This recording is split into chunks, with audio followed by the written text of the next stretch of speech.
नमस्कार। Life management के इस सेशन में आपका स्वागत है। ये हमारा तीसरा क्लास है। लास्ट क्लास में मैंने आपको कहा था कि भाई आपको अपने आप से एक सवाल पूछना है, हु एम आई, भाई मैं कौन हूँ, और इसका जवाब होना चाहिए कि भाई मैं शरीर नहीं हूँ, मैं आत्मा हूँ। तो आपने सोचा होगा यार चलो कोई बात नहीं, मान लिया कि भाई मैं आत्मा हूँ, तो इस आत्मा का मैं करूँ तो क्या करूँ। सो ऐसे हम लोग कहते हैं कि भाई यहाँ पे एक छोटा सा चुटकुला मैं आपको बता देता हूँ, और उस चुटकुले के माध्यम से आपको समझ में आएगा कि भाई एग्जैक्टली कल्चर कैसे बनता है। वो हमारा आज का मेन टॉपिक है। We are going to discuss how the culture is found. एक छोटा सा चुटकुला। जब हम लोग हिंदुस्तान के बाहर रहते हैं कई साल, और जो चीज़ें मैंने देखी, एक छोटा सा सवाल यहाँ पे हम लोग कहते हैं, आमतौर पे जो फॉरेनर्स जो इंडियंस के बारे में बोलते हैं, जो मैंने सुना, जो मैं आपके साथ शेयर कर रहा हूँ, वो कहते हैं, ये चुटकुला है, ज़्यादा सीरियस नहीं लेना। वो कहते हैं, India is a poor country, India is a poor country, but Indians are very rich. आप जानते हो, जो मर्सिडीज़ गाड़ी हम लोग इंडिया में खरीदते हैं, वो मर्सिडीज़ गाड़ी जो है कुछ हद तक मोस्ट एक्सपेंसिव कार है इंडिया में।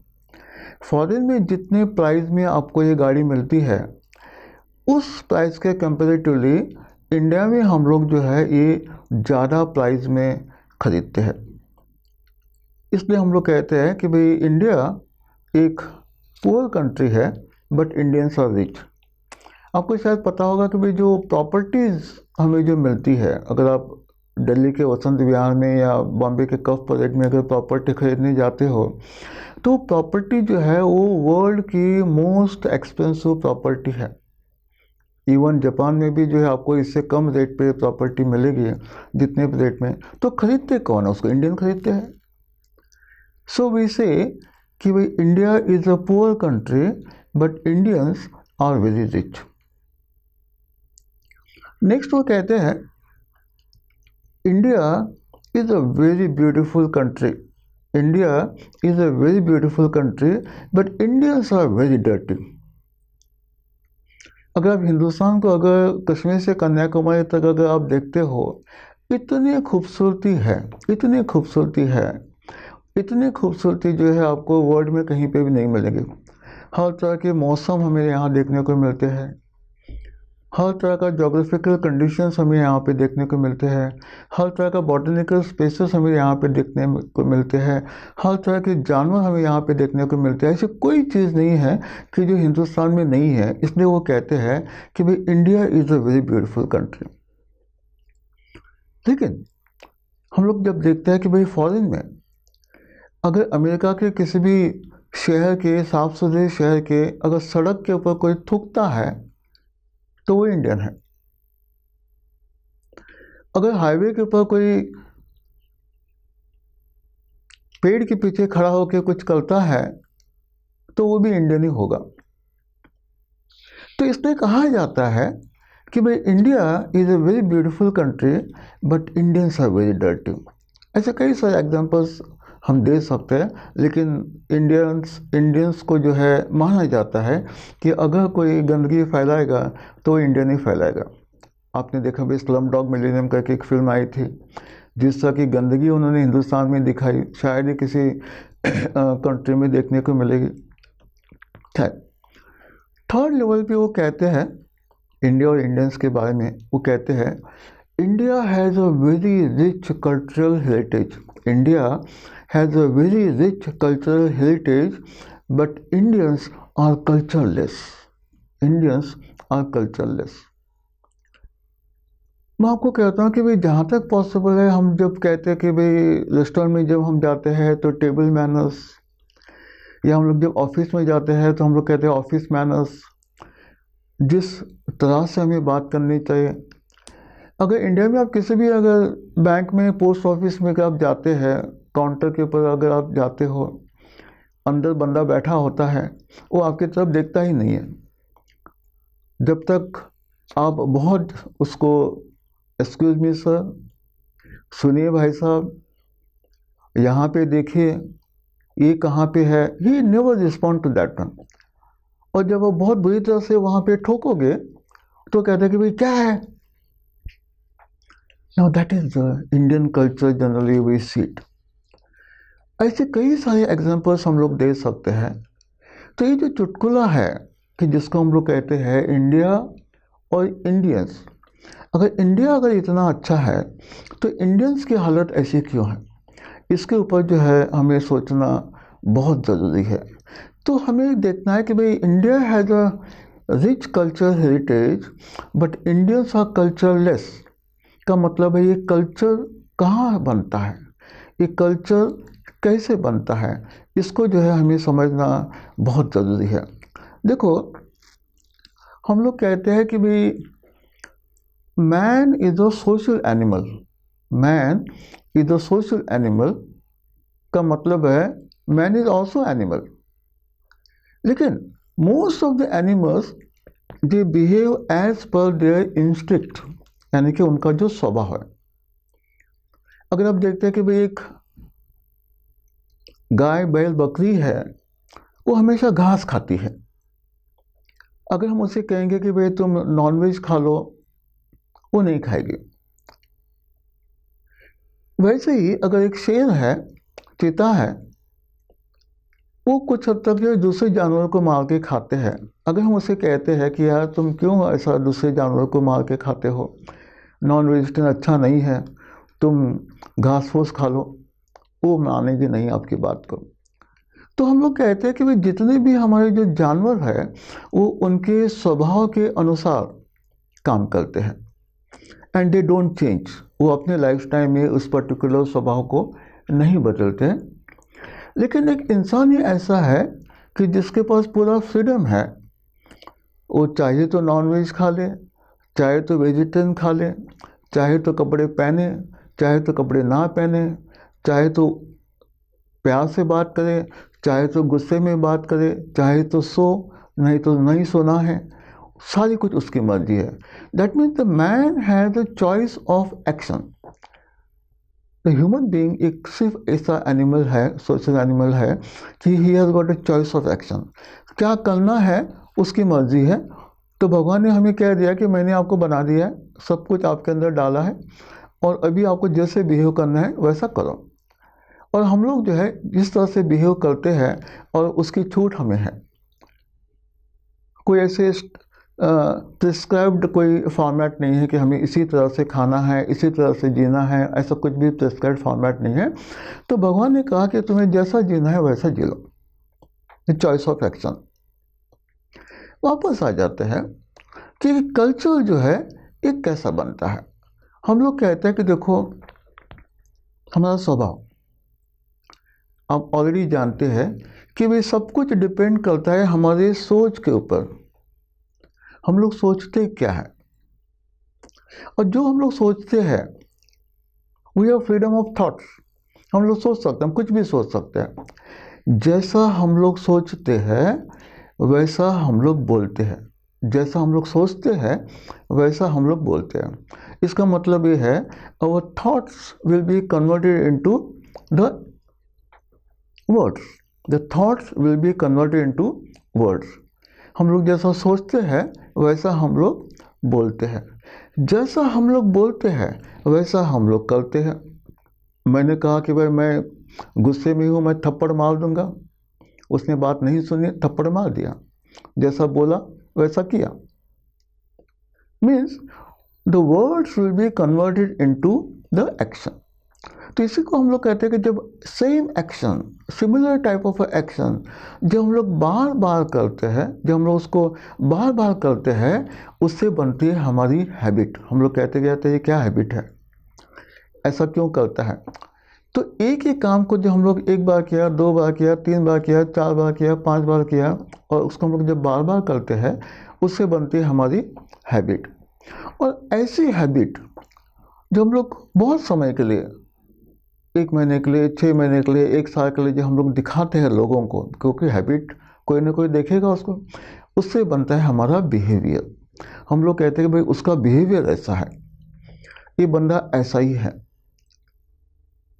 और ऐसा बिहेवियर हम लोग बहुत ज़्यादा समय के लिए, साल भर के लिए, 2 साल के लिए अगर हम लोग दिखाते हैं और वैसे बिहेवियर को हम लोग बदलते नहीं हैं, तो उससे बनता है हमारा स्वभाव, जिसको हम लोग कहते हैं नेचर। भाई his nature is like that. तो ये जो नेचर जो बनता है अल्टीमेटली स्टार्ट कहाँ से हुआ, स्टार्ट हुआ हमारे थॉट प्रोसेस से। और हम लोग कहते हैं कि भाई अभी हमारा क्या बना है, हम लोग कहते हैं कि हमारा बना है what is called as a स्वभाव, हमारा नेचर बन गया है। और ऐसा नेचर जो हम लोग कई समय के लिए दिखाते हैं, बहुत लोगों को दिखाते हैं, बहुत जगह पे दिखाते हैं, तो ऐसे स्वभाव के इंसान को हम लोग कहते हैं कि भाई उसका character, that becomes the character. So nature becomes ultimately a character. और एक जैसे कैरेक्टर के बहुत सारे लोग उस जगह पे जब हमें दिखाई देते हैं, एक जैसे कैरेक्टर के बहुत सारे लोग उस जगह पे जब हमें दिखाई देते हैं, तो उससे बनता है जिसको हम लोग कहते हैं कि कल्चर। उससे बनता है कि भाई कल्चर। हम लोग कहते थे culture of this particular region, culture of this particular caste, culture of this particular state, culture of that particular country, etcetera etcetera. तो जहाँ तक पॉसिबल हम लोग कहते हैं कि भाई ये जो कल्चर जो बनता है, सोचो कि भाई अगर मेरे चाचा, ताऊ, मामा, मेरे बड़े, मेरे बुजुर्ग अगर रेड लाइट पे नहीं रुकते हैं, और मैं भी अगर रेड लाइट पे नहीं रोकता हूँ गाड़ी, तो मैं कुछ गलत नहीं कर रहा हूँ, क्योंकि मैं यही देख के बड़ा हो गया और ये मेरे स्वभाव के अंदर आ गया है। अगर मेरे चाचा, ताऊ, मेरे बड़े अगर किसी तरह से गाली गलौज करके बात करते हैं, और मैं भी अगर गाली गलौज करके बात करता हूँ, तो उस पर्टिकुलर केस में मुझे कुछ गलत नहीं लगता है, बिकॉज सारे बड़े ऐसे ही कर रहे हैं, मैं भी वैसा ही कर रहा हूँ, उनका जैसा स्वभाव है वैसा मेरा भी स्वभाव है, और मैं कुछ गलत नहीं हूँ, वी जस्टिफाइड। अगर किसी तरह से अगर मेरे बड़े, मेरे चाचा ताऊ जिनको हम लोग आदर्श मानते हैं, अगर वो भी गंदगी फैलाते हैं, अगर मैं भी अगर गंदगी फैलाता हूँ, तो मैं कुछ गलत नहीं कर रहा हूँ, क्योंकि उनका स्वभाव है, मेरा भी वैसा स्वभाव है। दैट्स तो यहाँ पे क्वेश्चन मार्क आ जाता है। तो कौन बताएगा मुझे, और मुझे कैसे पता चलेगा कि भाई मैं अगर कुछ कर रहा हूँ तो मैं गलत कर रहा हूँ।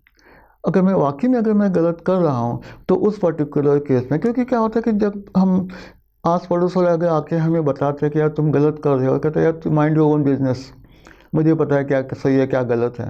क्योंकि इतने सारे समय से हम लोग वही गलतियां कर रहे हैं, तो उस गलती को जो हम लोग गलती नहीं मानते हैं, वो कहते हैं कि ऐसा ही चलता है, जो सारे का सारा सिस्टम जो है इस दुनिया का ऐसा ही चलता है। इसलिए हम लोग कहते हैं कि भाई हमारा जो कल्चर जो बना है, तो हम लोग कहते हैं कि भाई बिहारी ऐसे होते हैं, बंगाली ऐसे होते हैं, मद्रासी ऐसे होते हैं, गुजराती ऐसे होते हैं। जब हम लोग फॉरेन कंट्री में जब मैंने देखा कि भाई वहाँ पे हम लोग कहते हैं भाई फलस्तीनी ऐसे होते हैं, या इराकी ऐसे होते हैं, या फिलिपिनो ऐसे होते हैं। तो एक हमारा एक नेचुरल ह्यूमन नेचर है कि भाई हम लोग हमेशा किसी ना किसी तरह से हम किसी को कैटेगराइज करते हैं, और उस कैटेगरी में एक पर्टिकुलर कल्चर को मापना शुरू कर लेते हैं। जहाँ तक पॉसिबल है, सबसे पहले ज़रूरी है कि हम अपने आप को पहचानें कि भाई क्या हम अपना कल्चर बदल सकते हैं। ठीक है, एक आदमी ने कहा कि भाई तुम गलत हो, दूसरे आदमी ने कहा तुम गलत हो, तीसरे आदमी ने कहा तुम गलत हो, इसका मतलब कहीं ना कहीं मैं तो गलत होगा। अगर मैं गलत हूँ, तो क्या मैं अपने आप को बदल सकता हूँ? क्या मैं किसी तरह से कि भाई जो चीज़ें सही है, क्या मैं उसको अपने आप को बदल सकता हूँ? और इसका जवाब हमेशा यस है। हम बदलना नहीं चाहते हैं वो दूसरी बात है, लेकिन कुछ हद तक जो है हमें सबसे पहले हमारी कमियों को समझना है और उस कमियों को जो है पूरा करने की पूरी कोशिश करनी है। तो हम लोग कहते हैं कि भाई कुछ हद तक कैसे हमें पता चलेगा, जिसको हम लोग कहते हैं कि that you have to listen to the voice of the soul. कल ही मैंने आपको कहा था कि जब मैंने कहा कि भाई मैं कौन हूँ, क्या मैं शरीर हूँ? मैं शरीर नहीं हूँ, तो मैं आत्मा हूँ। अगर आत्मा अगर है तो we have to listen to the voice of the soul. हम लोग कहते हैं कि voice of the soul will always guide you what is right and what is wrong. Soul will never misguide you. That's the reason हम लोग कहते हैं you have to develop that habit of listening to your own soul. जिस तरह से हम लोग अपने दोस्तों के साथ, अपने जान पहचान वालों के साथ या अपने वेल विशर्स के साथ हम लोग जैसे आपस में बैठ के बातें करते हैं, क्या हाल है तुम्हारा, कैसे हो रहा है, इसका क्या किया, उसका क्या किया, क्यों किया, किसने किया, अभी तो आगे क्या करेगा, वगैरह वगैरह। इसी तरह से हम लोग चाहते हैं कि भाई आपको जो है एक हैबिट डालनी है, आप अपने आप के साथ बातें करो।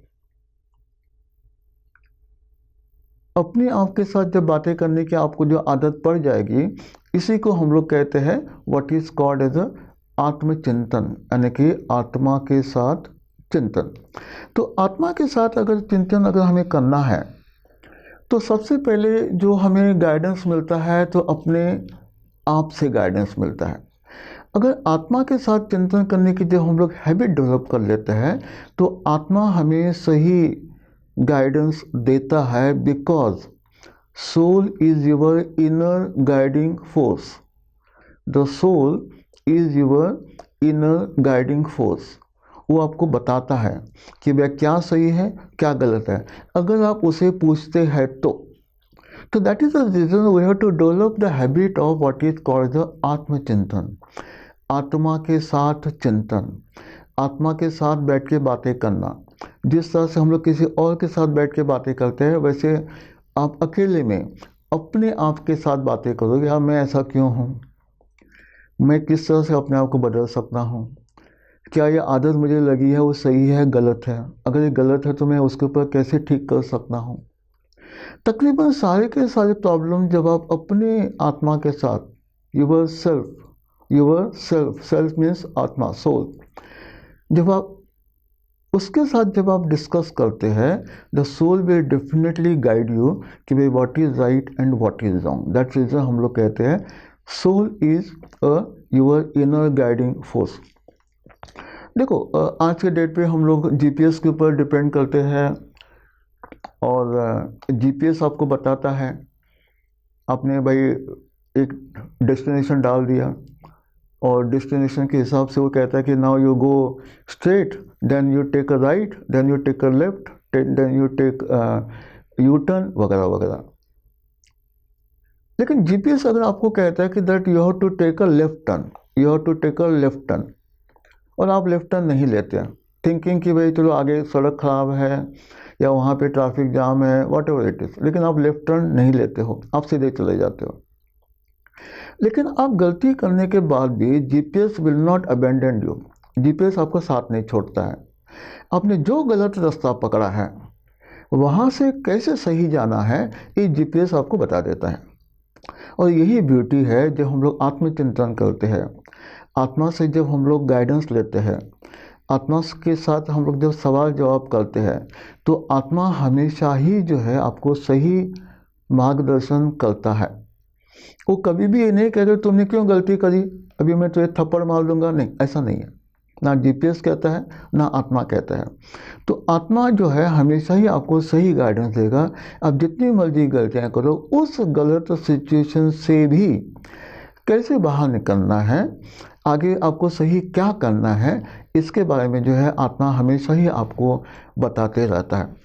हम लोग हमेशा कहते हैं कि भाई जब आप आदत डालते हो आत्मचिंतन करने की, तो आत्मा आपको खुद गाइड करता है। लेकिन जब आप ऑलरेडी जब आत्मा के साथ जुड़ जाते हैं, आत्मा के साथ कैसे जुड़ेंगे, उसके लिए क्या प्रयास करना चाहिए वगैरह हम लोग अगले क्लास में डिस्कस करने वाले हैं। लेकिन उसके पहले अगर मान के चलो, अगर आप अपने को आत्मा माना है, अगर आपने अपने आत्मा के साथ अगर आप जुड़ गए हैं, कैसे? आत्मचिंतन करके, यानी आत्मा के साथ वार्तालाप करके अगर आप जुड़ गए हैं, तो उस पर्टिकुलर केस में आत्मा हमेशा ही आपको आगे गाइड करता है। आत्मा कौन है? आत्मा कौन है? आत्मा परमात्मा का ही एक अंश है। परमात्मा कौन है? परमात्मा इस धरती का क्रिएटर है, हम सबका क्रिएटर है, ये टोटल यूनिवर्स का क्रिएटर है। उसने बनाया है तो वो उसका ख्याल भी रखेगा। दैट इज़ द रीज़न, अगर जिसने बनाया है वो उसका 100% ख्याल रख सकता है। तो परमात्मा तक जुड़ने का रास्ता सिर्फ आत्मा से ही जाता है। तो पहले आप आत्मा से जुड़ो, आत्मा परमात्मा से जुड़ेगा और परमात्मा का हेल्प लेकर आत्मा आपको गाइड करेगा क्या सही है और क्या गलत है। देखो, परमात्मा हमेशा हमारी आंखों के सामने आता है। परमात्मा हमेशा हमारी आंखों के सामने आता है, हमें गाइड करने के लिए, हमें समझाने के लिए, हमारी गलतियों को ठीक करने के लिए, क्या सही है क्या गलत है बताने के लिए। आप कहोगे कि भाई मैंने तो कभी परमात्मा को नहीं देखा। हम लोग हमेशा कहते हैं भाई परमात्मा हमेशा आपके सामने आता है, और उसके लिए जो है उन्होंने 4 रूप बनाए हैं परमात्मा के।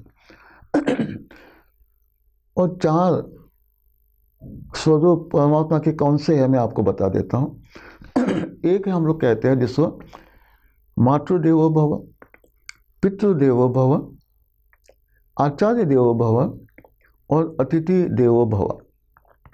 ये हमारे 4 गुरु, और इस गुरु के माध्यम से परमात्मा हमारे साथ वार्तालाप करता है, हमें समझाता है।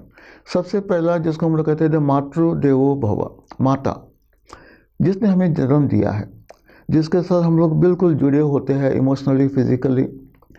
तो वो जो इंसान है हमेशा ही आपको सही क्या है गलत क्या है बताता है। तो माता के माध्यम से परमात्मा जो है हमारे साथ वार्तालाप करता है, हमें समझाता है क्या सही है क्या गलत है।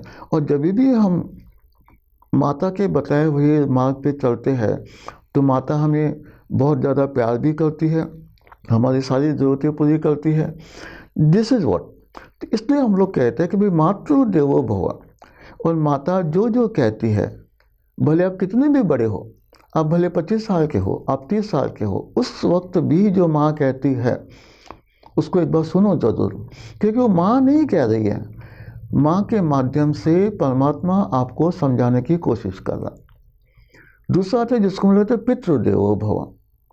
कुछ हद तक माता के बाद पिता का स्थान है। पिता जो हमेशा आपको बताता है भाई सही क्या है गलत क्या है, सही करियर क्या है गलत करियर क्या है, क्या करना चाहिए क्या नहीं करना चाहिए, कैसे बिहेव करना चाहिए कैसे नहीं करना चाहिए, क्या पहनना चाहिए क्या नहीं पहनना चाहिए, क्या कोड ऑफ कंडक्ट होने चाहिए, सब कुछ आपको पिता बताता है। और हम लोग कहते हैं कि नहीं नहीं आप तो पिताजी पुराने ज़माने के हो, अभी तो दुनिया बदल गई है। नो नो, जो पिता हमें जो कह रहा है वो पिता नहीं कह रहा है, पिता के माध्यम से परमात्मा हमें बता रहा है। That's reason you should take it very seriously. जब ऐसी कोई बात अगर पिता कहता है तो उसको सिर्फ सुनो नहीं, उसके बात को मानो भी। नेक्स्ट आता है जिसको हम लोग कहते हैं आचार्य देवो भव, द शिक्षक। जो शिक्षक है वो हमेशा ही हमारे साथ होता है। शिक्षक हमेशा ही आपको सही क्या है उसका गलत क्या है उसकी हमेशा पहचान कराता है। तो आचार्य देवो भव, हम लोग 12 साल स्कूल में बिताते हैं, हम लोग 3 साल 5 साल कॉलेज में भी बिताते हैं। वहाँ जितने भी शिक्षक होते हैं जो आपको वो कहते हैं उसको मानना ज़रूरी है, समझना ज़रूरी है। वो इसलिए वो सिर्फ शिक्षक नहीं है, शिक्षक के माध्यम से परमात्मा आपको कुछ बता रहे हैं। It is a living divine in front of your eyes.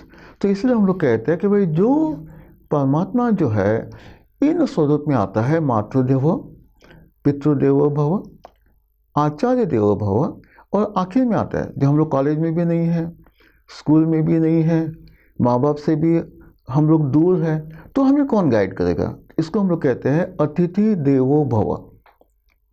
ऐसा कोई इंसान जिसको आप दूर दूर तक नहीं पहचानते हो या किसी तरह से वो कोई भी आपका नहीं लगता है, ऐसा अतिथि वो आपको जरूर आके कुछ ना कुछ गाइडेंस देके चला जाएगा।